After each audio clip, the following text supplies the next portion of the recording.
ವೀಕ್ಷಕರೇ ನಮಸ್ಕಾರ. ಈ ದಿನದ ನ್ಯೂಸ್ ಬುಲೆಟಿನ್ಗೆ ಸ್ವಾಗತ. ನಾನು ಚಂದ್ರಿಕಾ ಕೆಎಚ್.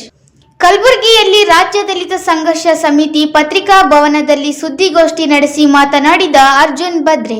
ಕರ್ನಾಟಕ ರಾಜ್ಯ ದಲಿತ ಸಂಘರ್ಷ ಸಮಿತಿ ಕಲಬುರಗಿ ಪತ್ರಿಕಾ ಭವನದಲ್ಲಿ ಸುದ್ದಿಗೋಷ್ಠಿ ನಡೆಸಿ ಮಾತನಾಡಿದ ಅರ್ಜುನ ಬದ್ರೆ, ನಮ್ಮ ದೇಶದಲ್ಲಿ ನೀಟ್ ಪರೀಕ್ಷೆ ಬರೆದಿರುವ 23 ಲಕ್ಷ ವಿದ್ಯಾರ್ಥಿಗಳ ಭವಿಷ್ಯದಲ್ಲಿ ಅವರ ತಂದೆ ತಾಯಿಯವರ ದುಡಿಮೆಯ ಬೆವರಿನ ಹನಿಯೇ ಕಥೆಯಿತ್ತು. ವೈದ್ಯಕೀಯ ಕೋರ್ಸು ಸೇರಬೇಕೆನ್ನುವ ಅವರ ಗುರಿಯಿತ್ತು. ಹಗಲು ರಾತ್ರಿ ನಿದ್ದೆಗೆಟ್ಟು ಓದಿದ ಪರಿಶ್ರಮವಿತ್ತು. ಮೇ 3, 2026ರಂದು ನೀಟ್ ಪರೀಕ್ಷೆ ಬರೆದು ಬಕ ಪಕ್ಷಿಯಂತೆ ಫಲಿತಾಂಶಕ್ಕಾಗಿ ಕಾಯುತ್ತಿದ್ದು 23 ಲಕ್ಷ ವಿದ್ಯಾರ್ಥಿಗಳ ಮೇಲೆ ಭಯಂಕರ ಸಿಡಿಲಿನಂತೆ ಅಪ್ಪಳಿಸಿದೆ. ಪ್ರಶ್ನೆ ಪತ್ರಿಕೆಯ ಸೋರಿಕೆಯ ಸುದ್ದಿ ಸರ್ಕಾರದ ಪಾತಕಿ ನಿರ್ಲಕ್ಷ್ಯ ಮತ್ತು ಎನ್ಟಿಎ ಎಂಬ ಭ್ರಷ್ಟ ವ್ಯವಸ್ಥೆ 23 ಲಕ್ಷ ವಿದ್ಯಾರ್ಥಿಗಳ ಭವಿಷ್ಯದ ಮೇಲೆ ದಾಳಿ ಮಾಡಿದೆ ಎಂದು ಆಕ್ರೋಶ ವ್ಯಕ್ತಪಡಿಸಿದರು. ಬ್ಯೂರೋ ರಿಪೋರ್ಟ್ ಪ್ರೇಕ್ಷಾಭವನ್ ಕಲಬುರಗಿ. ಅವರು ಯಾವ ಸಂಘ ಸಂಸ್ಥೆಗಳಿಗೆ ಸಂಬಂಧಪಟ್ಟಿರ್ತಕ್ಕಂಥವ್ರು ಇದ್ದಾರೆ ಮತ್ತು ಈ ಸೋರಿಕೆ ಆಗಲಿ ಅವರ ಪ್ರಮುಖ ಪಾತ್ರ ಏನು ಅಂತಕ್ಕಂಥದ್ದು ಇವತ್ತು ದೇಶದ ಜನರ ಮುಂದೆ ಆಳುವ ಸರ್ಕಾರ ಹೇಳಬೇಕಾಗಿದೆ. ಇವತ್ತು ಏನು ವಿದ್ಯಾರ್ಥಿಗಳ ಭವಿಷ್ಯವನ್ನು ಬೀದಿಗೆ ತಂದು ವೈದ್ಯಕೀಯ ಅಂತ ಒಂದು ಶಿಕ್ಷಣದ ಪಾವಿತ್ರ್ಯವನ್ನು ಮಣ್ಣುಪಾಲು ಮಾಡಿರ್ತಕ್ಕಂಥ ಆ ದೇಶದ್ರೋಹಿಗಳು ಯಾರು ಅಂತಕ್ಕಂಥದ್ದು ಸರ್ಕಾರ ಕಂಡುಹಿಡಿಯಬೇಕಾಗಿದೆ. ಇದರಲ್ಲಿ ಇವತ್ತು ಸರ್ಕಾರದವರು ಏನು ನೀಟ್ ಪ್ರಶ್ನೆ ಪತ್ರಿಕೆ ಸೋರಿಕೆ ಆಗಿರ್ತಕ್ಕಂಥದ್ದು ಇದು ಮೊದಲನೇ ಸಲ ಏನಲ್ಲ. ಇದು 2024ರಲ್ಲಿ ಕೂಡ ನೀಟ್ ಪರೀಕ್ಷೆ ಪ್ರಶ್ನೆ ಪತ್ರಿಕೆಗಳು ಲೀಕ್ ಆಗಿರ್ತಕ್ಕಂಥದ್ದು. ಆದರೆ ಆ ವಿಷಯದಲ್ಲಿ ಸಿಬಿಐ ತನಿಖೆಯೂ ಕೂಡ ಸರ್ಕಾರ ಒಪ್ಪಿಸಿತ್ತು. ಆದರೆ ಅದು ಮುಂದೆ ಆ ತನಿಖೆ ಯಾವ ಮಟ್ಟಕ್ಕಾಯ್ತು, ಅದ್ರ ಮ್ಯಾಗ ಯಾರು ಲೀಕ್ ಆಗಲಿಕ್ಕೆ ಏನಪ್ಪ ಅಂದರೆ ಕಾರಣಕರ್ತರಾಗಿರ್ತಾರೆ ಅಂತಕ್ಕಂಥದ್ದು ಇಲ್ಲಿ ತನ ಯಾರಿಗೂ ಗೊತ್ತಾಗಿಲ್ಲ, ಯಾರ ಮೇಲೂ ಕ್ರಮ ತೆಗೆದುಕೊಂಡಿಲ್ಲ. ಈ ವಿಷಯದಲ್ಲಿ ಇವತ್ತೇನು ನೀಟ್ ಪರೀಕ್ಷೆ ಬರೆದಿರ್ತಕ್ಕಂಥಲ್ಲಿ ಏನು ಪತ್ರಿಕೆ ಸೋರಿಕೆ ಆಗಿರ್ತಕ್ಕಂಥ ಸಂದರ್ಭದಲ್ಲಿ ಸುಮಾರು 20ರಿಂದ ಮೇಲ್ಪಟ್ಟು ವಿದ್ಯಾರ್ಥಿಗಳು ಏನಪ್ಪಾ ಅಂದ್ರೆ ಆತ್ಮಹತ್ಯೆ ಮಾಡಿಕೊಂಡಿರ್ತಕ್ಕಂಥದ್ದು. ಈ ಆತ್ಮಹತ್ಯೆಗೆ ಕಾರಣಕರ್ತರು ಯಾರು ಅಂತಕ್ಕಂಥದ್ದು ಸರ್ಕಾರ ಇವತ್ತು ಹೇಳಬೇಕಾಗಿದೆ. ಇದನ್ನೇನಪ್ಪ ಅಂತಂದ್ರೆ ಮುಂದಿಟ್ಕೊಂಡು ಇವತ್ತು ನೀಟ್ ಏನು ಭ್ರಷ್ಟಾಚಾರ ಎಸಗಿರ್ತಕ್ಕಂಥದ್ದು, ಇವತ್ತು ನೀಟ್ ಏನಪ್ಪ ಅಂತಂದ್ರೆ ನೀಟ್ ಪರೀಕ್ಷೆ NIT ಇದೆ, NEIT ಇದೆ. NEIT ಏನಪ್ಪ ಅಂತಂದ್ರೆ ಅದೇ ಪ್ರಮುಖವಾಗಿ ಏನಪ್ಪ ಅಂದ್ರೆ ನೇರವಾಗಿ ಏನಂತಂದ್ರೆ ಪ್ರಶ್ನೆ ಪತ್ರಿಕೆ ತಯಾರು ಮಾಡಿರ್ತಕ್ಕಂಥದ್ದು ಮತ್ತು ಅದು ಏನಪ್ಪ ಅಂದ್ರೆ ಎಲ್ಲ ಕಡೆ ಸರಬರಾಜು ಮಾಡಿರ್ತಕ್ಕಂಥದ್ದು. ಸರಬರಾಜು ಮಾಡೋ ಸಮಯದಲ್ಲಿ ಏನಪ್ಪ ಅಂತಂದ್ರೆ ಅದಕ್ಕೆ ಏನಪ್ಪ ಅಂದ್ರೆ ಬೇಕಿರ್ತಕ್ಕಂಥ ಭದ್ರತೆ ಒದಗಿಸಿರ್ತಕ್ಕಂಥದ್ದು. ಸುಮಾರು ಆ ನೀಟ್ ಪರೀಕ್ಷೆ ಆಗೋದಕ್ಕಿಂತ ಮುಂಚಿತವಾಗಿ ಏನಪ್ಪ ಅಂದ್ರೆ ಎಲ್ಲ ಕಡೆ ಸಮಾಜ ಜಾಲತಾಣದಲ್ಲಿ ಏನಪ್ಪ ಅಂದ್ರೆ ಒಂದು ಸೋರಿಕೆ ಆಗಿರ್ತಕ್ಕಂಥ ಹರಡಿರ್ತಕ್ಕಂಥದ್ದು. ಇದಕ್ಕೇನಪ್ಪ ಅಂದ್ರೆ ಇವತ್ತು ದೇಶದ ಭವಿಷ್ಯವನ್ನು ಬೀದಿಯಲ್ಲಿ ಮಾರಾಟಕ್ಕಿಟ್ಟಿರ್ತಕ್ಕಂಥ ದೇಶದ್ರೋಹಿಗಳು ಯಾರು ಅಂತಕ್ಕಂಥದ್ದು ಸರ್ಕಾರ ಇವತ್ತು ಕಂಡುಹಿಡಿಯಬೇಕಾಗಿದೆ. ಈ ನಿಟ್ಟಿನಾಗ ಇವತ್ತು ಏನು ವಿದ್ಯಾರ್ಥಿಗಳ ಏನು ಭವಿಷ್ಯದ ಜೊತೆ ಚೆಲ್ಲಾಟ ಆಡಿರ್ತಕ್ಕಂಥ ಏನು ಇವತ್ತು ಸರ್ಕಾರ ಇದೆ, ಈ ಸರ್ಕಾರದ ವಿರುದ್ಧ ದಂಗೆ ಇದ್ದಿರ್ತಕ್ಕಂಥದ್ದು ಇವತ್ತು ಬರೀ ಏನಪ್ಪ ಅಂತಂದ್ರೆ ದೇಶದ ರಾಜಧಾನಿಯಲ್ಲಿ ಜಂತರ್ ಮಂತರ್ ಅಲ್ಲದೆ ಇವತ್ತು ರಾಜ್ಯದ ರಾಜಧಾನಿ ಆಗಿರ್ತಕ್ಕಂಥ ಫ್ರೀಡಂ ಪಾರ್ಕ್ ಆಗಿರ್ಬೋದು. ಇದು ಚಳವಳಿ ಏನಪ್ಪ ಅಂದ್ರೆ ಇವತ್ತು ಜಿಲ್ಲಾ ಮಟ್ಟಕ್ಕೆ, ತಾಲೂಕಾ ಮಟ್ಟಕ್ಕೆ, ಹೋಬಳಿ ಮಟ್ಟಕ್ಕೆ ಏನಪ್ಪ ಅಂತಂದ್ರೆ ಇವತ್ತು ಗ್ರಾಮ ಮಟ್ಟದವರೆಗೆ ಈ ಚಳವಳಿ ಕೊಂಡೊಯ್ಬೇಕಾಗ್ತದೆ. ಈ ನಿಟ್ಟಿನಾಗ ಏನಂತಂದ್ರೆ ಇವತ್ತು ತಪ್ಪಿಸ್ತಾರೆ ಯಾರ ಆ ತಪ್ಪಿಸ್ತರ ಮೇಲೆ ಕ್ರಮ ಆಗಬೇಕು. ಇವತ್ತು ವಿದ್ಯಾರ್ಥಿಗಳ ಬದುಕಿನ ಜೊತೆ ಚೆಲ್ಲಾಟ ಆಡಿರ್ತಕ್ಕಂಥ ಕುಣಿಗಲ್ನಲ್ಲಿ ಎಸ್ವಿಬಿ ಕಲ್ಯಾಣ ಮಂಟಪದಲ್ಲಿ ಡಿಕೆ ಚಾರಿಟೇಬಲ್ ಟ್ರಸ್ಟ್ ಸಿಲಿಕಾಲ್ ಮುಟ್ಟಿನ ಕಪ್ ವಿತರಣೆ ಕಾರ್ಯಕ್ರಮ.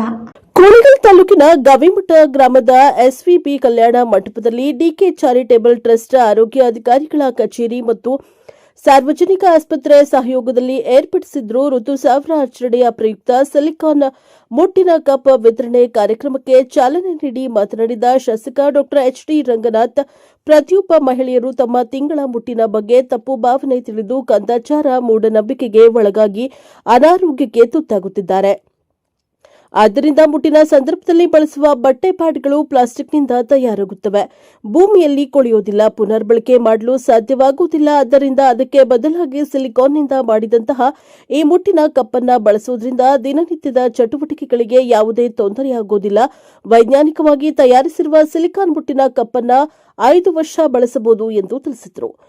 ಈ ಸಂದರ್ಭದಲ್ಲಿ ಡಾಕ್ಟರ್ ಸುಮಾ ರಂಗನಾಥ್, ಖ್ಯಾತ ಸಿನಿಮಾ ನಟಿ ಮೇಘನಾ Shetty, DHO doctor Chandrashekhar, THO Mariyappa, doctor Abhijit Kulani, doctor Pallavi, ಜಿಲ್ಲಾ ಮಹಿಳಾ ಕಾಂಗ್ರೆಸ್ ಅಧ್ಯಕ್ಷೆ ಸುಮತಿ ಭಾಗವಹಿಸಿದ್ರು. Bureau report Prajapower TV, Kunigal. ತುಂಬಾನೇ ಒಂದು ಇಂಪಾರ್ಟೆಂಟ್ ಅಂತಾನೆ ಹೇಳಿದ್ರು ಈ ಒಂದು ಕಾರ್ಯಕ್ರಮ. ಅದನ್ನೇ ಇವತ್ತು ಏನು ಮಾಡ್ತಾ ಇದ್ದಾರೆ ಇಲ್ಲಿ. ಸೊ ಮೊದಲನೇದಾಗಿ I think sir, doctor Ranganath sir ಹಾಗೂ ಸುಮಾ ಮ್ಯಾಮ್, ನಿಮ್ಮಿಬ್ಬರಿಗೂ ಥ್ಯಾಂಕ್ ಯು ಸೋ ಮಚ್. ಈ ಒಂದು ಇನಿಷಿಯೇಟಿವ್ನ ತಗೊಂಡು ಈ ಒಂದು ಕುಣಿಗಲ್ನಲ್ಲಿ ಈ ಒಂದು ಮೆನಿಸ್ಟ್ರಲ್ ಕಪ್ ಬಗ್ಗೆ ನಿಮ್ಮೆಲ್ಲರಿಗೂ ಕೂಡ ಒಂದು ಏನಂತಾರೆ ಅದನ್ನು ಅರಿವನ್ನ ಮೂಡಿಸ್ತಾರೋದಕ್ಕೆ ಐ ಥಿಂಕ್ ಈ ಒಂದು initiative it's big initiative.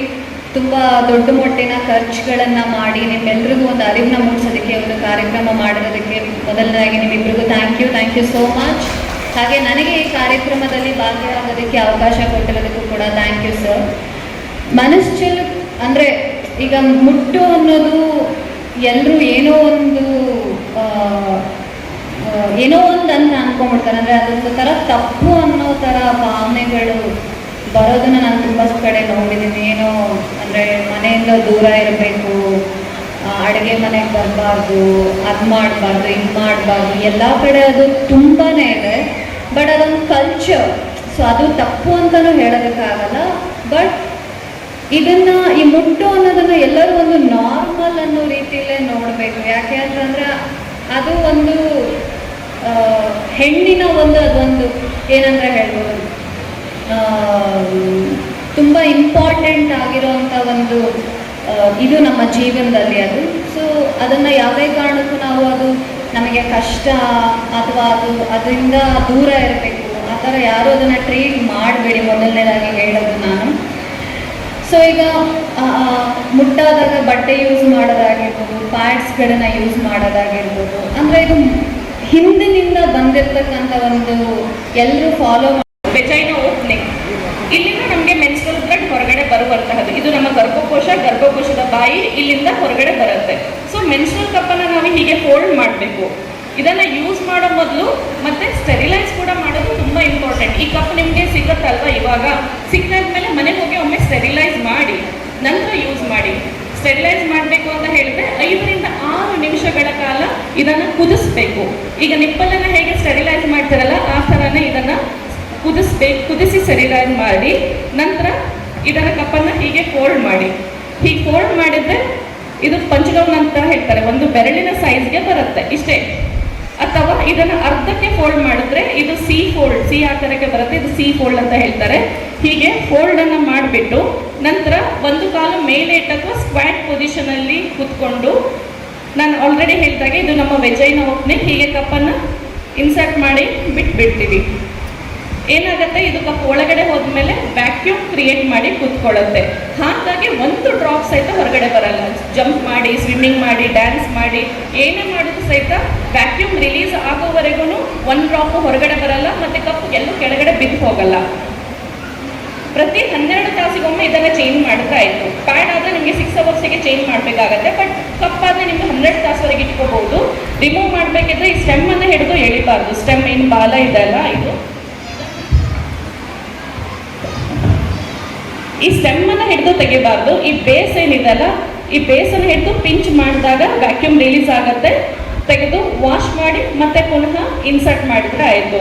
So ಹೀಗೆ ಒಂದು ಕಪ್ಪನ್ನು ನಾವು 5 ವರ್ಷಗಳ ಕಾಲ ಮರುಬಳಕೆ ಮಾಡ್ತೇವೆ. ನೀವು ಬಿಸಿನೀರಲ್ಲಿ ಕುದಿಸ್ಬಿಟ್ಟು ಮತ್ತೆ ಯೂಸ್ ಮಾಡ್ಕೋಬೋದು. ಸೊ ತುಂಬ ಸಾಫ್ಟ್ ಸಿಲಿಕಾನ್ ಮೆಟೀರಿಯಲಿಂದ ಆಗಿರುತ್ತೆ. ಸೊ 3 ಸೈಜಲ್ಲಿ ಬರುತ್ತೆ ಅಂತ ಹೇಳಿದ್ದೀನಿ. ಸೊ ಇದನ್ನು ಬಳಕೆ ಮಾಡಿ ನೀವು ನಮ್ಮ ಏನು ಎನ್ವೈರ್ಮೆಂಟ್ ಇದೆ, ಇದು ನಮ್ಮ ಕಪ್ಪು. ಸೊ ಇದನ್ನು ಬಳಕೆ ಮಾಡಿ ನಮ್ದು ಏನು ಪರಿಸರದ ಮಾಲಿನ್ಯ ಇದೆ ಅದನ್ನು ನಾವು ಸ್ವಚ್ಛ ಇಟ್ಕೋಬೋದು. ಆಮೇಲೆ ನಿಮ್ಮ ಆರೋಗ್ಯನೂ ನಿಮ್ಮ ಕೈಲಿ ಚೆನ್ನಾಗಿ ಇಟ್ಕೋಬೋದು. ಸೊ ಇದು ಕಪ್ಪು. ಇದು ಈಗ ತೋರಿಸ್ತಾರೆ ಹೆಂಗೆ ಇನ್ಸರ್ಟ್ ಮಾಡಬೇಕು, ಹೆಂಗೆ ಹಾಕೋಬೇಕು, ಯಾವ ಥರ ಸೈಜ್ ಸೆಲೆಕ್ಟ್ ಮಾಡಬೇಕು ಅಂತ ಹೇಳ್ಕೊಡ್ತಾರೆ. ಸೊ ಅದ್ರ ಪ್ರಕಾರ ನೀವು ಸೆಲೆಕ್ಟ್ ಮಾಡ್ಕೊಂಡು ಹಾಕೊಂಡ್ರೆ ನಿಮ್ಗೆ ತುಂಬ ಕಂಫರ್ಟಬಲ್ ಆಗಿರ್ತೀರ, ನಿಮ್ಮ ಆರೋಗ್ಯನೂ ಚೆನ್ನಾಗಿರುತ್ತೆ. ನೀವೇನು ಕೆಲಸ ಬೇಕಾದ್ರೂ ಮಾಡ್ಬೋದು. ಸೊ ನಡಿಬೋದು, ವಾಕಿಂಗ್ ಮಾಡ್ಬೋದು, ಸ್ವಿಮ್ಮಿಂಗ್ ಮಾಡ್ಬೋದು, ಕುತ್ಕೊಳ್ಬೋದು. ಸೊ ನಿಮ್ಗೆ ಯಾವಾಗಲೂ ಅದನ್ನು ತೆಗ್ದು ಬಿಸಾಕಿ ಪ್ಯಾಕೇಜ್ ಮಾಡಿ ಎಸಿಬೇಕು ಅಂತ ಅನ್ಸೋದಿಲ್ಲ. ಪ್ಯಾಡ್ಸ್ ಥರ ಅದು ಪ್ಲಾಸ್ಟಿಕ್ ಮೆಟೀರಿಯಲ್ ಅಲ್ಲ. ಸೊ ಇದನ್ನು ಆರಾಮಾಗಿ ನೀವು ಬಳಕೆ ಮಾಡ್ಬೋದು. ವಾಶ್ ಮಾಡೋದು ಹೆಂಗೆ ಅಂತಲೂ ಹೇಳ್ಕೊಡ್ತಾರೆ. ಸೊ ಇದನ್ನೆಲ್ಲ ತಿಳಿಸ್ಕೊಟ್ಟು ನಿಮಗೆ ಬರಲಿಕ್ಕೆ ಅಂತ ಎಲ್ಲರೂ ಬಂದಿದ್ದೀವಿ. ಸೊ ಎಲ್ಲ ಅರ್ಥ ಆಗಿದೆ ಅಂತ ಅಂದ್ಕೊಂಡಿದ್ದೀನಿ. ಅರ್ಥ ಆಗಿದೆಯಾ? ಏನಾದರೂ ಕ್ವಶನ್ಸ್ ಇದೆ ನಾನು ಕೇಳೋಕ್ಕೆ? ಏನೇ ಇಲ್ವಾ? ಯಾಕೆಂದರೆ ಇಲ್ಲಿ ಅಜ್ಜಿನಿಯರಿಗೆ ಅಲವೆನ್ಸ್ ಇಲ್ವಲ್ಲ, ಇದು ಮೆನ್ಸ್ಟ್ರಲ್ ಆಗೋಗಿರುತ್ತಲ್ವ. ಸೊ ಪೋಸ್ಟ್ ಮೆನೋಪಾಸಲ್ ಅಂತಲೂ ಕರಿತೀವಿ, ಅದು ಬೇರೆ ಥರ ಇರುತ್ತೆ. ಬಟ್ ಇವಾಗ ಬಂದಿರೋದು ನಮ್ಮ ಕಪ್ಗೋಸ್ಕರ. ಸೊ ಈ ಕಪ್ನ ಬಳಕೆ ಮಾಡಿ ಅಡ್ವಾಂಟೇಜ್ ತಗೊಳ್ಳಿ. ನಿಮ್ಮ ಶಾಸಕರಿಗೆ ಒಂದು ಕೃತಜ್ಞತೆ ಹೇಳ್ತಾ ನನ್ನ 2 ಮಾತುಗಳನ್ನ ನೆನೆಸ್ತಾ ಇದ್ದೀನಿ. Thank you. ಹಲವಾರು ವರ್ಷದಿಂದ ಆ ಪದ್ಧತಿಗಳು ಬಂದಂಥದ್ದನ್ನು, ಮೂಢನಂಬಿಕೆಗಳನ್ನು ಆಧುನಿಕ ಪ್ರಪಂಚದ ಬದಲಾವಣೆಗೆ ನಾವು ಪ್ರಯತ್ನ ಮಾಡಲಿಲ್ಲ ಅಂದರೆ ನಾವು ಹುಟ್ಟಿ ಇವತ್ತು ದಿನ ನಾನೊಬ್ಬ ಶಾಸಕನಾಗಿ ಎಲ್ಲೋ ಸೋತೇನೆ ಅನ್ನೋ ಒಂದು ಮನೋಭಾವನೆಯಲ್ಲಿ ನಾನು ಈ ಜೈಟಿದ್ದೇನೆ. ಇವತ್ತು ನಿಮ್ಗೆಲ್ಲರಿಗೂ 10 ನಿಮಿಷ ನಾನು ತೆಗೆದುಕೊತೀನಿ. ಅಲ್ಲಿವರೆಗೂ ನಾನು ಸ್ವಲ್ಪ ನಿಮ್ಮ ಗಮನ ನನ್ನ ಕಡೆ ಇರಬೇಕು. ನನ್ನ ಹತ್ರ ಗೊಲ್ರಟ್ಟಿ ಅಂತ ಕಾಲೋನಿ ಇದೆ. ಗೊಲ್ರಟ್ಟಿ ಕಾಲೋನಿಲಿ ಈಗಲೂ ಸಹ ಮುಟ್ಟಾದಂಥ ವ್ಯವಸ್ಥೆಯಲ್ಲಿ ಸುಮಾರು 4 ದಿನ 5 ದಿನ ಮನೆಯಿಂದ ಹೊರಗಡೆ ಆಗ್ತದೆ.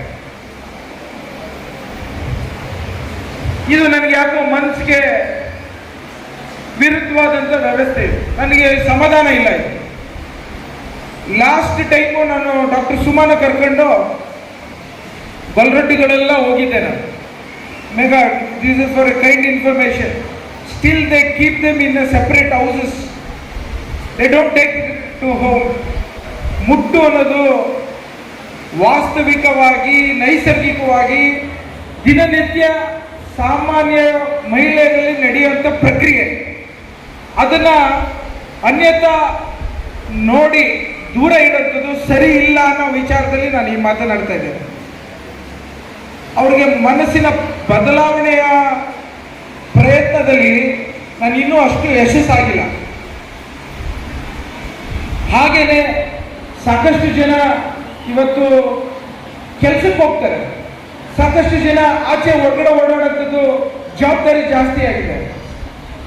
ಅಂಥ ಸಮಯದಲ್ಲಿ ಎಲ್ಲೋ ಒಂದು ಕಡೆ ಬಟ್ಟೆಗಳನ್ನು ಉಪಯೋಗಿಸೋದೋ ಇಲ್ಲ ಚೀಪಾಗಿ ಪ್ಯಾಡ್ಗಳು ಉಪಯೋಗಿಸೋದೋ ಪ್ರಯತ್ನಗಳು ಮಾಡ್ತಾ ಇರ್ತಾರೆ. ಈ ಸಂದರ್ಭದಲ್ಲಿ ನೀವು ಮಾಡ್ತಿರೋದ್ರಲ್ಲಿ ಮಹಿಳೆಯರು ನಿಮ್ಮನ್ನ ಅಷ್ಟು ಸುಲಭವಾಗಿ ಅವರು ಮನಸ್ಸಿಗೆ ತೆಗೆದುಕೊಳ್ಳೋದಿಲ್ಲ.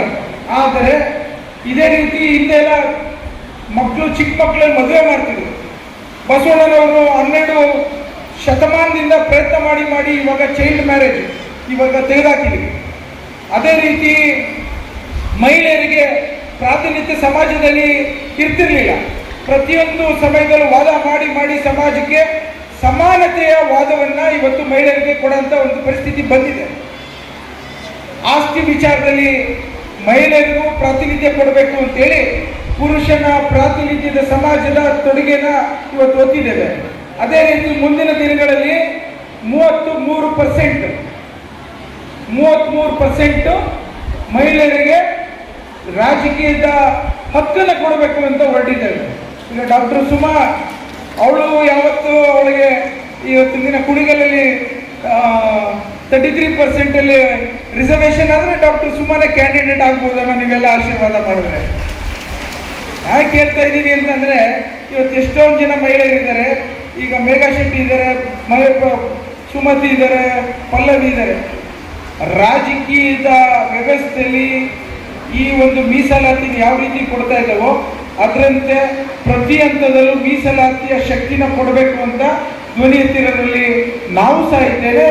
ಆ ಕಾರಣಕ್ಕೋಸ್ಕರ ನಿಮಗೆ ನಿಮ್ಮ ಆರೋಗ್ಯ, ನಿಮ್ಮ ಹಕ್ಕು, ನಿಮ್ಮ ಬದುಕು ಇವೆಲ್ಲದರ ಅರಿವು ನಿಮ್ಗೆ ಇರಬೇಕು ಅಂತ ಹೇಳಿ ಈ ಕಾರ್ಯಕ್ರಮವನ್ನು ಆಯೋಜಿಸಿದ್ದೇನೆ ಅನ್ನೋ ಮಾತನ್ನ ಹೇಳಿಕ್ಕೆ ಇಚ್ಛೆ ಪಡ್ತಾ ಇದ್ದಾರೆ.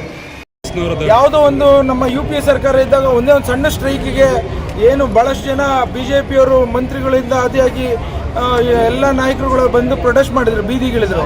ಇವತ್ತಿನ ದಿನ ಒಬ್ಬ ಯುವಕರು ಬಂದು ನಮಗೆ ಸೋರಿಕೆ ಆಗಿರೋಂಥದ್ದನ್ನು ಉತ್ತರ ಕೊಡಿ, ಅದಕ್ಕೆ ಏನಾರು ಮಾಡಿ ಇದು ಸುಧಾರಣೆ ಮಾಡಿ ಅಂತ ಕೇಳೋದಕ್ಕೆ ಪೊಲೀಸ್ ಮೂಲಕ ಪೆಟ್ಟೇಟಿನ ಮೂಲಕ ಉತ್ತರ ಕೊಡ್ತಾ ಇದ್ದಾರಲ್ಲ, ಇದೆಷ್ಟು ಸರಿ ಅನ್ನೋದನ್ನು ನೀವು ಆಲೋಚನೆ ಮಾಡಬೇಕಿದೆ. ಅವ್ರಿಗೆ ರೈತರುಗಳು ಎಲ್ಲ ಸ್ಟ್ರೈಕ್ ಮಾಡಿದಾಗಲೂ ನಮ್ಮ ಪ್ರಧಾನಮಂತ್ರಿಗಳಾಗಲಿ BJP ಸರ್ಕಾರ ಕೇರ್ ಮಾಡಿರಲಿಲ್ಲ. ಈಗಲೂ ಸಹ ಪಾಪ ಅವ್ರ ಸಮಸ್ಯೆಯನ್ನು ಅಟೆಂಡ್ ಮಾಡ್ತೇವೆ, ನಿಮಗೆ ಸೊಲ್ಯೂಷನ್ ಕೊಡ್ತೇವೆ ಅಂತೆಲ್ಲ ವಾಗ್ದಾನ ಕೊಟ್ಟಿದ್ರು. ಅದು ಇವತ್ತು ಹರಿಯಾಣದವರು, ಪಂಜಾಬ್ ಅವರು 1 ವರ್ಷ ಆಯಿತು, ನಮಗೇನು ಉತ್ತರ ಸಿಕ್ಕಿಲ್ಲ ಅಂತೇಳಿ ಒಂದು ಪ್ರತಿಭಟನೆ ಶುರು ಆಗಿದೆ. ಅದು ದಮನ ಮಾಡೋಂಥ ಮತ್ತೊಮ್ಮೆ ಶುರು ಮಾಡೋಂಥದ್ದು BJP ಅವರು ಮಾಡ್ತಾರೆ. ಯಾವುದೇ ಕಾರಣಕ್ಕೂ ಈ ಒಂದು ಹೋರಾಟದಲ್ಲಿ ನಮ್ಮ ಕಾಂಗ್ರೆಸ್ ಸರ್ಕಾರವೂ ಸಹ ಕೈ ಜೋಡಿಸಿ ಅವರಿಗೆ ನ್ಯಾಯ ಒದಗಿಸೋಣ ಅಂತ ಕೆಲಸವನ್ನು ಮಾಡಬೇಕು. ಯಾದಗಿರಿಯಲ್ಲಿ ಅಧಿಕಾರಿ ಸ್ವೀಕರಿಸಿದ ನಂತರ ಮೊದಲ ಬಾರಿಗೆ ನಾರಾಯಣಪುರ ಜಲಾಶಯಕ್ಕೆ ಭೇಟಿ ನೀಡಿದ ಜಲಸಂಪನ್ಮೂಲ ಸಚಿವ ರಾಮಲಿಂಗಾರೆಡ್ಡಿ. ಅಧಿಕಾರ ಸ್ವೀಕರಿಸಿದ ನಂತರ ಮೊದಲನೇ ಬಾರಿಗೆ ನಾರಾಯಣಪುರ ಜಲಾಶಯಕ್ಕೆ ಭೇಟಿ ನೀಡಿದ ಜಲ ಸಂಪನ್ಮೂಲ ಸಚಿವ ರಾಮಲಿಂಗಾರೆಡ್ಡಿ ನಾರಾಯಣಪುರ ಜಲಾಶಯ ವೀಕ್ಷಣೆ ಮಾಡಿದರ ಜೊತೆಗೆ ಜಲಾಶಯ ಒಟ್ಟಾರೆ ನೀರಿನ ಸಂಗ್ರಹಣೆ ಹಾಗೂ ಇನ್ನು ಜಲಾಶಯ ತುಂಬಲು ಎಷ್ಟು ಟಿಎಂಸಿ ನೀರು ಬೇಕಾಗುತ್ತದೆ ಎಂಬುದರ ಬಗ್ಗೆ ಮಾಹಿತಿಯನ್ನ ಪಡೆದರು. ಹಾಗೆ ಬೂದಿಹಾಳ ಪೀರಾಪುರ ಏತ ನೀರಾವರಿ ಬಗ್ಗೆ ಮಾಹಿತಿಯನ್ನ ಪಡೆದರು. ಈ ಯೋಜನೆಯಿಂದ ನೀರಾವರಿ ವಂಚಿತ ಒಟ್ಟಾರೆ 33 ಗ್ರಾಮಗಳಿಗೆ ನೀರು ಒದಗಿಸುವ ಯೋಜನೆ ಇದಾಗಿದೆ. 43,997 ಎಕರೆ ಅಂದರೆ 17,805 ಹೆಕ್ಟೇರ್ ಪ್ರದೇಶಗಳ ನೀರಾವರಿ ಕಲ್ಪಿಸುವ ಯೋಜನೆ ಇದಾಗಿದೆ. ಹೀಗಾಗಿ ಸಂಪೂರ್ಣ ಮಾಹಿತಿ ಪಡೆದ ಜಲ ಸಂಪನ್ಮೂಲ ಸಚಿವರಾದ ರಾಮಲಿಂಗಾರೆಡ್ಡಿ ಸ್ಕಾಡಾ ಗೇಟ್ಗಳ ಕಾರ್ಯನಿರ್ವಹಣೆ ಬಗ್ಗೆ ವೀಕ್ಷಣೆ. ಕುಡಿಯುವ ನೀರಿಗೆ ಸಮಸ್ಯೆ ಇಲ್ಲ, ಆದರೆ ರೈತರು ಬೆಳೆ ಬಿತ್ತನೆ ಮಾಡಿದ್ರೆ ಸದ್ಯಕ್ಕೆ ಅವರಿಗೆ ನೀರಿನ ಅಭಾವ ಇದೆ. ಆದರೆ ಇನ್ನು ಆಗಸ್ಟ್ ತಿಂಗಳವರೆಗೆ ಮಳೆ ಆಗುವ ಸಾಧ್ಯತೆಯೂ ಇದೆ. ರೈತರು ಆತಂಕ ಪಡಬಾರದು ಎಂದು ಸಚಿವರು ರಾಮಲಿಂಗಾರೆಡ್ಡಿ ಧೈರ್ಯ ತುಂಬುವ ಮಾತುಗಳನ್ನು ಹೇಳಿದರು. ಬೂದಿಹಾಳ ಪೀರಾಪುರ ಕಾಮಗಾರಿ ಬೇಗ ಪೂರ್ಣಗೊಳಿಸುವಂತೆ ರೈತ ಮುಖಂಡರಿಂದ ಸಚಿವರಿಗೆ ಮನವಿ ಪತ್ರದ ಮೂಲಕ ಆಗ್ರಹ. ಇದೇ ಸಂದರ್ಭದಲ್ಲಿ ಮುದ್ದೇಬಿಹಾಳ ಶಾಸಕ ಸಿಎಸ್ ಅಪ್ಪಾಜಿ ನಾಡಗೌಡ, ಸುರಪುರ ಶಾಸಕರಾದ ರಾಜ ವೇಣುಗೋಪಾಲ ನಾಯಕ, ಕೆಬಿಜಿಎನ್ಎಲ್ ವ್ಯವಸ್ಥಾಪಕ ನಿರ್ದೇಶಕ ಕೃಷ್ಣಮೂರ್ತಿ ಕುಲಕರ್ಣಿ, ಡಿಸಿ ರಾಹುಲ್ ತುಕಾರಾಂ ಪಾಂಡ್ವೆ, ಎಸ್ಪಿ ಪೃಥ್ವಿಕ್ ಶಂಕರ್, ಕೆಬಿಜಿಎನ್ಎಲ್ ನಾರಾಯಣಪುರ ಮುಖ್ಯ ಅಭಿಯಂತರರಾದ ಜಿಜಿ ಪವಾರ್, ನಾರಾಯಣಪುರ ಅಧೀಕ್ಷಿತ ಅಭಿಯಂತರರು ರಮೇಶ್ ರಾಥೋಡ್, ಕಾಲುವೆ ವಲಯ ನಂಬರ್ 1 ಭೀಮರಾಯನ ಗುಡಿ ಕೆಎಸ್ ಅಭಿಮನ್ಯು, ಮುಖ್ಯ ಎಂಜಿನಿಯರ್ ಅಣೆಕಟ್ಟು ವಲಯ ಆಲಮಟ್ಟಿ ಡಿ ಬಸವರಾಜ್, ಕಾರ್ಯದರ್ಶಿ ಜಲ ಸಂಪನ್ಮೂಲ ಅಧಿಕಾರಿ ಬಿಎಸ್ ಶಿವಕುಮಾರ್, ರಾಜ ಕುಮಾರ ನಾಯಕ, ರಾಜ ಸುಶಾಂತ್ ನಾಯಕ, ಮುಖಂಡರಾದ ರಾಜಶೇಖರ ಗೌಡ ಪಾಟೀಲ್, ಯಂಕುಂಬ ಸಾಹುಕಾರ, ರವಿಚಂದ್ರ ಸಾಹುಕಾರ, ನಿಂಗಣ್ಣ ಬಾಚಿಮಟ್ಟಿ, ಗುಂಡಪ್ಪ ಸೊಲ್ಲಾಪುರ, ಶಾಂತಪ್ಪ ಮೆಸ್ತಕ, ಅಮರೇಶ್ ಕೋಳೂರು, ತಿಮ್ಮಣ್ಣ, ವೀರೇಶ್ ಸೇರಿದಂತೆ ನಾರಾಯಣಪುರ ಸುತ್ತಮುತ್ತಲಿನ ಗ್ರಾಮಗಳ ಕಾಂಗ್ರೆಸ್ ಮುಖಂಡರು, ಕಾರ್ಯಕರ್ತೆಯರು ಹಾಜರಿದ್ದರು. ಡಬಲ್ಇ ಹನುಮಂತ ಕೊಂಡೂರು, ಸುರೇಂದ್ರ ರೆಡ್ಡಿ, ಎಡಬಲಿಗಳಾದ ಮಹಾದೇವಪ್ಪ ಭಜಂತ್ರಿ, ರಾಘವೇಂದ್ರ ಕುಲಕರ್ಣಿ, ಶಂಕರ ಹಡಲ್ಗೇರಿ, ಬಸವರಾಜ್, ಎಇಗಳಾದ ಶ್ರೀಶೈಲ ಬಿಂಜೂರು, ವಿಜಯಕುಮಾರ್ ಅರಳಿ, ಬಾಲಸುಬ್ರಹ್ಮಣ್ಯಂ, ಬಾಲಚಂದ್ರ, ಶಿವಕುಮಾರ್, ಅಮರೇಶ್ ರಾಥೋಡ್, ಮಹೇಶ್ವರಿ ಪತ್ತಾರ್, ಆದಿಲ್ ಶಫಿ ಸೇರಿ ಇತರೆ ಅಧಿಕಾರಿ ವರ್ಗದವರು, ಸಿಬ್ಬಂದಿಗಳು ಹಾಜರಿದ್ದರು. Bureau report cameraman Lal Singh Rathod ಜೊತೆ Shivu Rathod, Praja Power TV, Yadgir.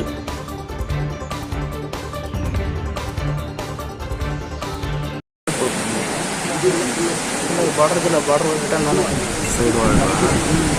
Front page border ಇದ್ದಿಲ್ಲ, ಅಕ್ಷರ KM ಅಂತ ಐತಲ್ಲ ಕಿಲೋಮೀಟರ್ ಅದು ಕಟ್ ಆಗ್ತದೆ.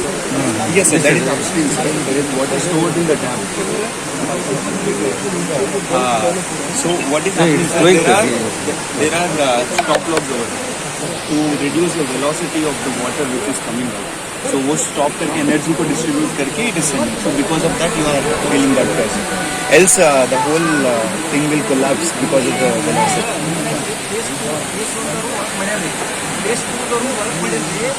2 ಲಕ್ಷ ಸ್ಪೇಲ್ ಸ್ಯಾಂಪಲ್ ಮಾಡಿ ರೈತರಿಗೆ ವಿತರಣೆ ಮಾಡತಕ್ಕಂಥದ್ದು ಬಗ್ಗೆ ಕಾಮಗಾರಿ ಮಾಡಿಲ್ಲ. ಫೇಸ್ 2 ಸರಿ ಕಾಮಗಾರಿನೇ ಮಾಡಿಲ್ಲ. काम अच्छे नहीं किए फेस 2 वाले काम अच्छे नहीं किए बोल ಫೇಸ್ 1 ದವ್ರು ಮಾಡ್ಯಾರ್ರಿ. हाँ ಅದನ್ನೇ ಹೇಳಕತ್ತೀನಿ ನಾನು.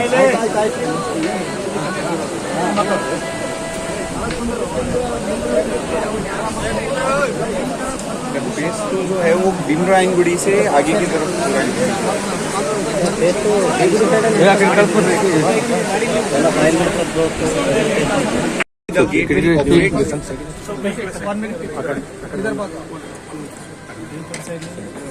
Sir, you can hear the sound, sir.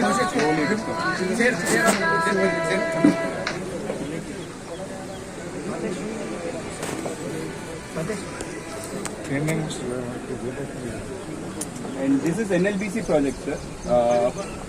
In the same way, NRBC has also been implemented. It is in the completion stage. In coming few days, it will be operated completely. You can see the water coming out. The spillway is opening. Upstream, sir, downstream. Slowly motor gate open again. ಅದೇ store ಇದೆ ಡ್ಯಾಮ್ನಲ್ಲಿ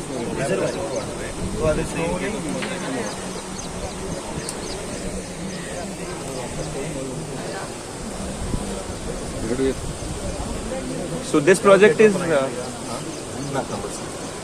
so I said 4 1 2 3 4 उस तरफ से 3 sir third 1 2 थोड़ा side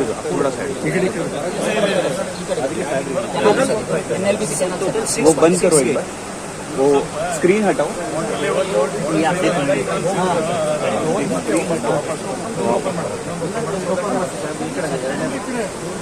sir यहाँ पे 5 minute है इन्होंने अभी एक और गेट ಈ ಕಡೆ ಬರ್ರಿ ಸ್ವಲ್ಪ ಕಾಣ್ಬೇಕಲ್ಲ ಭಯ್ಯ ಕಾಣ್ಬೇಕು ಗೇಟ್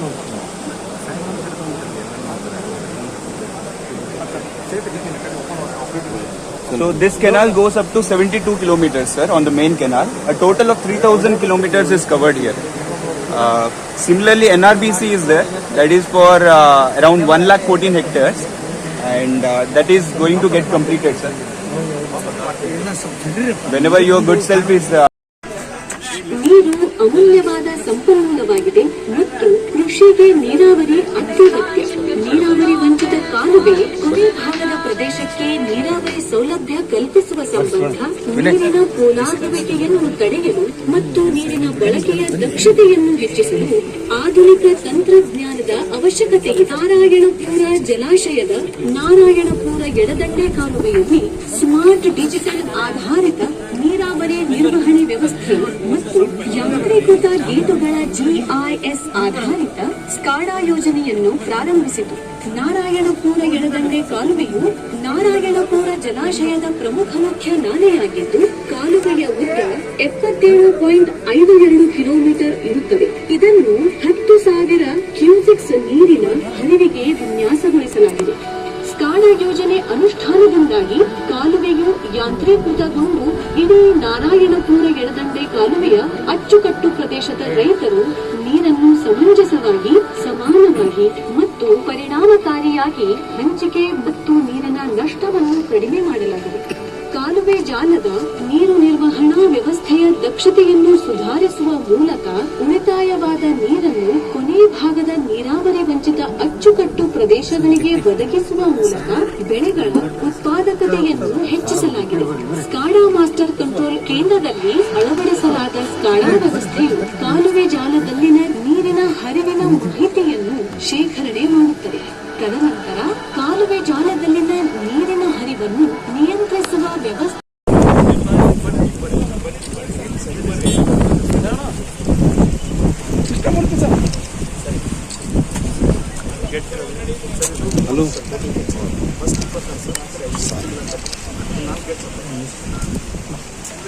ಮೊದಲು ಹೆಂಗಿತ್ತು ನದಿ ಇದು 3 ಕೋರ್ಸ್ ಆಗಿತ್ತು ಎಲ್ಲ ಕೋರ್ಸ್ ಆಗಿತ್ತು. ಆ ಥರವಾಗಿ ಅರ್ಧ ಡ್ಯಾಮ್ ಒಂದು ಕಡೆ ಬ್ಲಾಕ್ ಮಾಡಿ ಇನ್ನೊಂದು ಕಡೆ ಏನಿದೆ ಅದನ್ನು ಇದು ಮಾಡಿದ್ರು. ಭಾಳ ಲೆಕ್ಕಿತ್ತು.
ಬೆಳಗಾವಿಯ ಬಿಡಿಯಲ್ಲಿ ಅದ್ದೂರಿಯಾಗಿ ಜರುಗಿದ 46ನೇ ರೈತ ಹುತಾತ್ಮ ದಿನಾಚರಣೆ. ರೈತ ಹುತಾತ್ಮರ ತ್ಯಾಗ ವ್ಯರ್ಥವಾಗದಿರಲಿ. ರವಿ ಪಾಟೀಲ್. ಬಿಡಿಯಲ್ಲಿ ಅದ್ದೂರಿಯಾಗಿ ಜರುಗಿದ 46ನೇ ರೈತ ಹುತಾತ್ಮ ದಿನಾಚರಣೆ. ದೇಶದ ಜನರ ಹೊಟ್ಟೆ ತುಂಬಿಸುವ ರೈತನೇ ಇಂದು ತನ್ನ ಬದುಕಿಗಾಗಿ ಹೋರಾಡಬೇಕಾದ ಪರಿಸ್ಥಿತಿ ನಿರ್ಮಾಣವಾಗಿದೆ. ಅನ್ನ ನೀಡುವ ಕೈಗಳು ಸಾಲದ ಸುಳಿಯಲ್ಲಿ ಸಿಲುಕುವೆ. ಬೆಳೆದ ಬೆಳೆಗೆ ಸೂಕ್ತ ಬೆಲೆಯನ್ನ ಸಿಗದೆ ರೈತ ಸಂಕಷ್ಟದಲ್ಲಿದ್ದಾನೆ. ಇಂತಹ ಸಂದರ್ಭದಲ್ಲಿ ರೈತ ಹುತಾತ್ಮರ ತ್ಯಾಗವನ್ನ ಸ್ಮರಿಸುವುದು ಕೇವಲ ಒಂದು ದಿನದ ಆಚರಣೆಯಾಗದೆ ರೈತರ ಹಕ್ಕುಗಳಿಗಾಗಿ ನಡೆಯುವ ನಿರಂತರ ಹೋರಾಟಕ್ಕೆ ಪ್ರೇರಣೆಯಾಗಬೇಕು ಎಂದು ಕರ್ನಾಟಕ ರಾಜ್ಯ ನೇಗಿಲ ಯೋಗಿ ರೈತ ಸೇವಾ ಸಂಘದ ರಾಜ್ಯಾಧ್ಯಕ್ಷ ರವಿ ಪಾಟೀಲ್ ಕರೆ ನೀಡಿದರು. ಖಾನಾಪುರ ತಾಲೂಕಿನ ಬಿಡಿ ಗ್ರಾಮದ ಜ್ಞಾನೇಶ್ವರ ಕಲ್ಯಾಣ ಮಂಟಪದಲ್ಲಿ ಕರ್ನಾಟಕ ರಾಜ್ಯ ನೇಗಿಲ ಯೋಗಿ ರೈತ ಸೇವಾ ಸಂಘದ ವತಿಯಿಂದ ಆಯೋಜಿಸಲಾಗಿದ್ದ 46ನೇ ರೈತ ಹುತಾತ್ಮ ದಿನಾಚರಣೆಯಲ್ಲಿ ಅವರು ಮಾತನಾಡಿದರು. ರೈತ ಗೀತೆಯೊಂದಿಗೆ ಆರಂಭವಾದ ಕಾರ್ಯಕ್ರಮದಲ್ಲಿ ರೈತ ಹೋರಾಟದಲ್ಲಿ ಹುತಾತ್ಮರಾದ ರೈತರ ಭಾವಚಿತ್ರಗಳಿಗೆ ಗೌರವ ಸಮರ್ಪಣೆ ಸಲ್ಲಿಸಲಾಯಿತು. ಹುತಾತ್ಮ ರೈತರ ತ್ಯಾಗವನ್ನ ಸ್ಮರಿಸಿ ಅವರ ಹೋರಾಟದ ಹಿನ್ನೆಲೆ ಹಾಗೂ ರೈತ ಸಮುದಾಯದ ಇಂದಿನ ಸ್ಥಿತಿಗತಿಯ ಕುರಿತು ಕಾರ್ಯಕ್ರಮದಲ್ಲಿ ಗಂಭೀರ ಚರ್ಚೆ ನಡೆಯಿತು. ರೈತನ ಬೆವರು ಬೇಕು, ಆದರೆ ರೈತನ ನೋವು ಕಾಣೋದಿಲ್ವೇ? ಕಾರ್ಯಕ್ರಮವನ್ನು ಉದ್ದೇಶಿಸಿ ಮಾತನಾಡಿದ ರವಿ ಪಾಟೀಲ್, ರೈತ ದೇಶದ ಬೆನ್ನೆಲುಬು ಎಂದು ಹೇಳುವುದು ಕೇವಲ ಭಾಷಣಗಳಿಗೆ ಸೀಮಿತವಾಗಬಾರದು. ರೈತನ ಬದುಕು ಸುಧಾರಿಸುವಂತಹ ನೈಜ ನೀತಿಗಳು ಹಾಗೂ ಪರಿಣಾಮಕಾರಿ ಕ್ರಮಗಳು ಜಾರಿಯಾಗಬೇಕು ಎಂದು ಒತ್ತಾಯಿಸಿದರು. ಇಂದು ರೈತ ಬಿತ್ತನೆ ಬೀಜದಿಂದ ಹಿಡಿದು ರಸಗೊಬ್ಬರ, ಔಷಧಿ, ವಿದ್ಯುತ್ ಹಾಗೂ ಕೂಲಿ ವೆಚ್ಚದವರೆಗೆ ಎಲ್ಲವನ್ನ ದುಬಾರಿ ದರದಲ್ಲಿ ಖರೀದಿಸುತ್ತಿದ್ದಾನೆ. ಆದರೆ ಬೆಳೆ ಕೈಗೆ ಬಂದಾಗ ಮಾರುಕಟ್ಟೆಯಲ್ಲಿ ಬೆಲೆ ಕುಸಿದ ಮಧ್ಯವರ್ತಿಗಳ ಹಾವಳಿ ಹಾಗೂ ಅನಿಶ್ಚಿತತೆಯಿಂದ ರೈತ ನಷ್ಟ ಅನುಭವಿಸುವಂತಾಗಿದೆ. ರೈತನ ಉತ್ಪನ್ನಕ್ಕೆ ಬೆಲೆ ನಿಗದಿ ಮಾಡುವ ಹಕ್ಕು ರೈತನಿಗಿಲ್ಲದಿರುವುದು ಇಂದಿನ ಕೃಷಿ ವ್ಯವಸ್ಥೆಯ ದೊಡ್ಡ ದುರಂತವಾಗಿದೆ ಎಂದು ಅವರು ಹೇಳಿದರು. ರೈತರು ಎದುರಿಸುತ್ತಿರುವ ಸಮಸ್ಯೆಗಳಿಗೆ ಶಾಶ್ವತ ಪರಿಹಾರ ದೊರೆಯಬೇಕಾದರೆ ಕೇವಲ ಘೋಷಣೆಗಳು ಸಾಲದು. ಸರ್ಕಾರಗಳು ರೈತರ ಸಮಸ್ಯೆಗಳನ್ನು ಗಂಭೀರವಾಗಿ ಪರಿಗಣಿಸಿ ರೈತರ ಹಿತಾಸಕ್ತಿಯನ್ನ ಕೇಂದ್ರವಾಗಿಟ್ಟುಕೊಂಡು ನೀತಿಗಳನ್ನು ರೂಪಿಸಬೇಕು. ರೈತರು ಒಗ್ಗಟ್ಟಿನಿಂದ ಸಂಘಟಿತರಾಗಿ ತಮ್ಮ ಹಕ್ಕುಗಳಿಗಾಗಿ ಹೋರಾಡದಿದ್ದರೆ ಮುಂದಿನ ದಿನಗಳಲ್ಲಿ ರೈತರ ಸಮಸ್ಯೆಗಳು ಮತ್ತಷ್ಟು ಗಂಭೀರವಾಗಲಿದೆ ಎಂದು ರವಿ ಪಾಟೀಲ್ ಎಚ್ಚರಿಕೆಯನ್ನ ನೀಡಿದರು.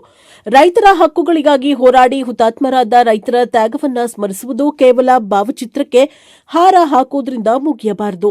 ಅವರ ಹೋರಾಟದ ಉದ್ದೇಶಗಳನ್ನು ಅರ್ಥ ಮಾಡಿಕೊಂಡು ರೈತರ ಹಕ್ಕುಗಳಿಗಾಗಿ ನಿರಂತರವಾಗಿ ಧ್ವನಿ ಎತ್ತುವುದು ಪ್ರತಿಯೊಬ್ಬರ ಜವಾಬ್ದಾರಿಯಾಗಿದೆ ಎಂದು ಅವರು ಹೇಳಿದರು. ರೈತ ಬದುಕಿದರೆ ದೇಶ ಬದುಕುತ್ತದೆ. ರೈತನನ್ನ ನಿರ್ಲಕ್ಷಿಸಿ ಯಾವುದೇ ದೇಶದ ಅಭಿವೃದ್ಧಿ ಸಾಧ್ಯವಿಲ್ಲ. ರೈತನ ಸಮಸ್ಯೆಗಳನ್ನು ಕಡೆಗಣಿಸುವ ಆಡಳಿತ ವ್ಯವಸ್ಥೆಯ ವಿರುದ್ಧ ರೈತ ಸಮುದಾಯ ಒಗ್ಗಟ್ಟಿನಿಂದ ಧ್ವನಿ ಎತ್ತಬೇಕು ಎಂದು ರವಿ ಪಾಟೀಲ್ ಹೇಳಿದರು. ಕಾರ್ಯಕ್ರಮದ ಅಂಗವಾಗಿ ಸಮಾಜದ 3 ಪ್ರಮುಖ ಶಕ್ತಿಗಳಾದ ಶಿಕ್ಷಕರು, ಸೈನಿಕರು ಹಾಗೂ ರೈತರನ್ನ ಸನ್ಮಾನಿಸಿ ಗೌರವಿಸಲಾಯಿತು. ದೇಶಕ್ಕೆ ಜ್ಞಾನ ನೀಡುವ ಶಿಕ್ಷಕರು, ದೇಶದ ಗಡಿಯನ್ನ ಕಾಯುವ ಸೈನಿಕರು ಹಾಗೂ ದೇಶದ ಜನರಿಗೆ ಅನ್ನ ನೀಡುವ ರೈತರ ಸೇವೆಯನ್ನ ಕಾರ್ಯಕ್ರಮದಲ್ಲಿ ಗೌರವಿಸಲಾಯಿತು. ರೈತ ಹುತಾತ್ಮರ ತ್ಯಾಗವನ್ನ ಸ್ಮರಿಸಿ ರೈತರ ಹಕ್ಕುಗಳಿಗಾಗಿ ಹೋರಾಟದ ಸಂಕಲ್ಪದೊಂದಿಗೆ ನಡೆದ ಈ ಕಾರ್ಯಕ್ರಮವು ರೈತ ಸಮುದಾಯದಲ್ಲಿ ಹೊಸ ಜಾಗೃತಿ ಮೂಡಿಸಿತು. ರೈತನ ಬೆವರು ದೇಶವನ್ನ ಕಟ್ಟುತ್ತದೆ, ಆದರೆ ರೈತನ ಕಣ್ಣೀರು ದೇಶದ ಅಭಿವೃದ್ಧಿಯ ಕನ್ನಡಿ ಆಗಬಾರದು. ರೈತನ ಬದುಕು ಬದಲಾಗುವವರೆಗೂ ರೈತ ಹೋರಾಟ ನಿಲ್ಲಬಾರದು. ಇದೇ ಸಂದರ್ಭದಲ್ಲಿ ಸಂಘದ ಜಿಲ್ಲಾ ಗೌರವಾಧ್ಯಕ್ಷ ಭೀಮಪ್ಪ ಕುರುಬರ್, ಜಿಲ್ಲಾಧ್ಯಕ್ಷ ಕಲ್ಲಪ್ಪ ಹರಿಮಾಲ್, ಕಿತ್ತೂರು ತಾಲೂಕು ಅಧ್ಯಕ್ಷ ವೀರಭದ್ರ ತುರುಮುರಿ, ಬೈಲಹೊಂಗಲ ಅಧ್ಯಕ್ಷ ಸೋಮಲಿಂಗ, ಖಾನಾಪುರ ಅಧ್ಯಕ್ಷ ಮನೋಹರ ಸುಳಿಬಾವಿ ಹಾಗೂ ಪರಶುರಾಮ್ ಪಾಟೀಲ್, ಶಂಕರ್ ಮಹಾಜನ್, ಕಲ್ಲಪ್ಪ ರಪಾಟೆ, ಇತರೆ ನೂರಾರು ರೈತ ಮುಖಂಡರು, ಶಾಲಾ ಶಿಕ್ಷಕರು, ಸೈನಿಕರು ಉಪಸ್ಥಿತರಿದ್ದರು. ರೈತ ಬದುಕಿದ್ರೆ ದೇಶ ಬದುಕುತ್ತದೆ. ಶ್ರೀ ಲಿಂಗಾನಂದ ಪ್ರಭುಗಳು, ಹೊಸಕೆರೆ ಮಠ, ಹುಲಿಕಟ್ಟಿ ಶ್ರೀಗಳ ನುಡಿ. ರೈತ ದೇಶದ ಬೆನ್ನೆಲುಬು ಎಂದು ಕೇವಲ ಭಾಷಣಗಳಲ್ಲಿ ಹೇಳುವುದರಿಂದ ರೈತನ ಬದುಕು ಬದಲಾಗುವುದಿಲ್ಲ. ಬಿತ್ತನೆ ಬೀಜದಿಂದ ಹಿಡಿದು ಮಾರುಕಟ್ಟೆಯವರೆಗೆ ರೈತ ಎದುರಿಸುತ್ತಿರುವ ಸಮಸ್ಯೆಗಳಿಗೆ ಶಾಶ್ವತ ಪರಿಹಾರ ದೊರೆಯಬೇಕು. ರೈತ ಬೆಳೆಗಳಿಗೆ ನ್ಯಾಯಯುತ ಬೆಲೆ, ಕೃಷಿ ವೆಚ್ಚಕ್ಕೆ ಅನುಗುಣವಾದ ಆದಾಯ ಹಾಗೂ ರೈತರ ಹಕ್ಕುಗಳಿಗೆ ಕಾನೂನುಬದ್ಧ ರಕ್ಷಣೆ ದೊರೆಯಬೇಕು. ರೈತ ಹುತಾತ್ಮರ ತ್ಯಾಗವನ್ನ ವರ್ಷಕ್ಕೊಮ್ಮೆ ಸ್ಮರಿಸುವುದಷ್ಟೇ ಸಾಕಾಗದು. ರೈತರ ಹಕ್ಕುಗಳಿಗಾಗಿ ಅವರು ನಡೆಸಿದ ಹೋರಾಟದ ಕಿಚ್ಚನ್ನ ಮುಂದುವರಿಸುವುದೇ ನಿಜವಾದ ಗೌರವ. ರೈತನ ಕಣ್ಣೀರಿನಿಂದ ದೇಶದ ಅಭಿವೃದ್ಧಿ ಸಾಧ್ಯವಿಲ್ಲ. ರೈತನ ಬದುಕು ಬದಲಾದಾಗ ಮಾತ್ರ ನಿಜವಾದ ಅಭಿವೃದ್ಧಿ ಸಾಧ್ಯ ಎಂದು ಶ್ರೀಗಳು ಹೇಳಿದರು. Bureau reporter Rudrappa Hubballi, Prajapower news, Khanapur.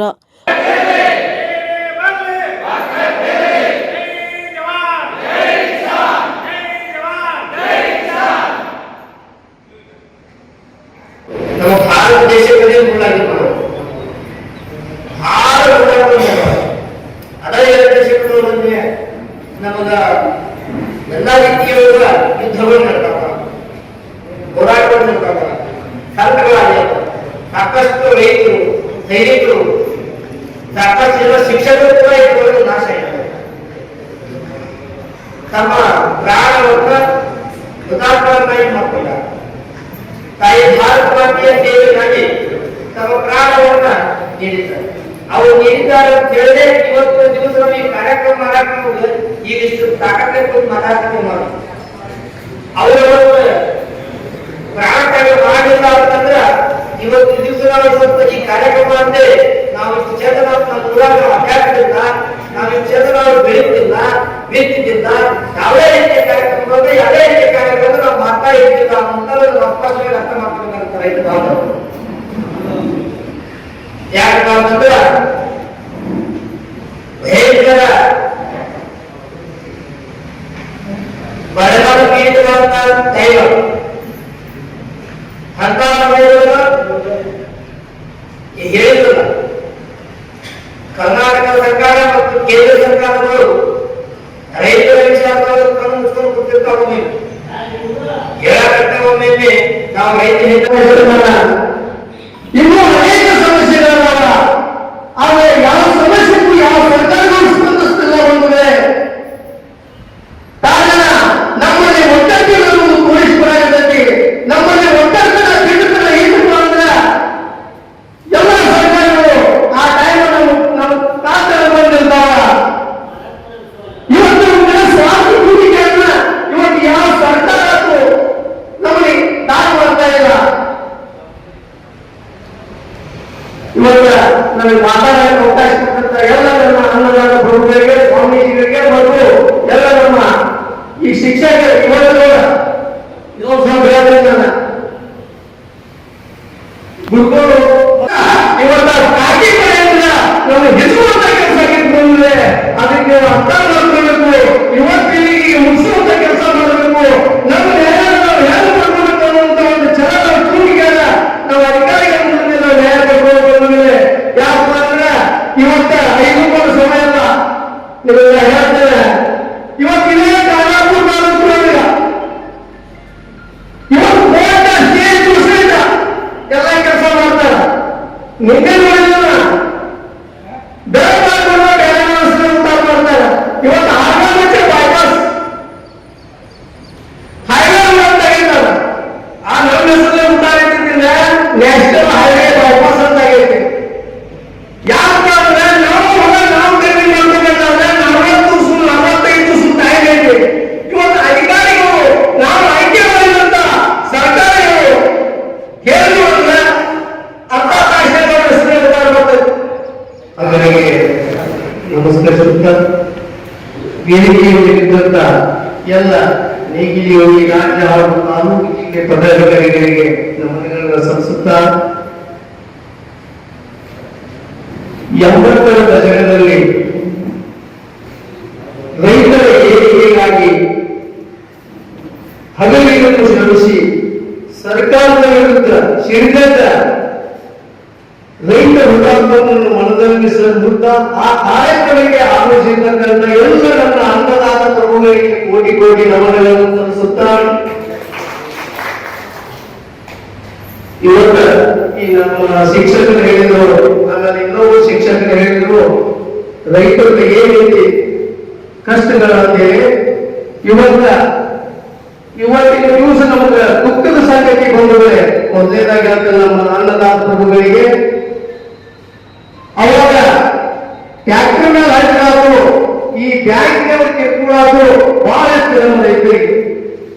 ಇವತ್ತ ಪೊಲೀಸ್ ಇಲಾಖೆಯನ್ನು ಕರ್ಕೊಂಡ ಇಡೀ ನಮ್ಮ ರೈತಾಪಿ ಸರ್ವಾಂಗೀಣ ಜನರನ್ನ ತುಳಿಯುವಂತ ಕೆಲಸ ಈ ಅಧಿಕಾರಿಗಳ ಮಾಡೋದಿಲ್ಲ. ಆಗಿನ ಟೈಮ್ನಲ್ಲಿ ಹೋಗೋದ್ರಲ್ಲಿ ನೀವು ಅರ್ಥ ಮಾಡ್ಕೊಳ್ಳಿ.